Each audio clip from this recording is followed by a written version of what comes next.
தோல் அலர்ஜி இருக்கு அப்படின்னு வருடக்கணக்காக அந்த நோய்க்குள்ள அகப்பட்டு இருக்காங்க. இன்னும் சில பேர் தனக்கு இருக்கக்கூடிய ஸ்கின் ப்ராப்ளம் என்னன்னு தெரியாமலேயே, அது சொரியாசிஸா இல்ல ஃபங்கல் இன்ஃபெக்ஷனா எக்ஸிமான்னு தெரியாம புது புது தோல் சம்பந்தப்பட்ட அலர்ஜி, புது புது தோல் சம்பந்தப்பட்ட அரிப்பு, தாங்க முடியாத நமிச்சல், புண்கள், ரணங்கள், இந்த மாதிரி அன்னோன் ஸ்கின் ப்ராப்ளம்ஸ்.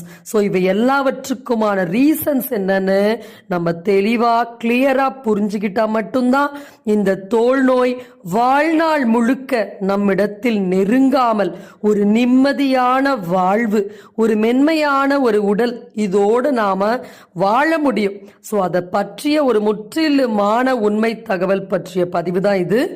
பொதுவா நம்ம ஸ்கின் ப்ராப்ளம் வந்த உடனே நம்ம செய்யக்கூடிய வேலை, எங்கேயாவது சென்று சில மருந்துகள் சாப்பிட்டு பார்ப்போம். அப்போதைக்கு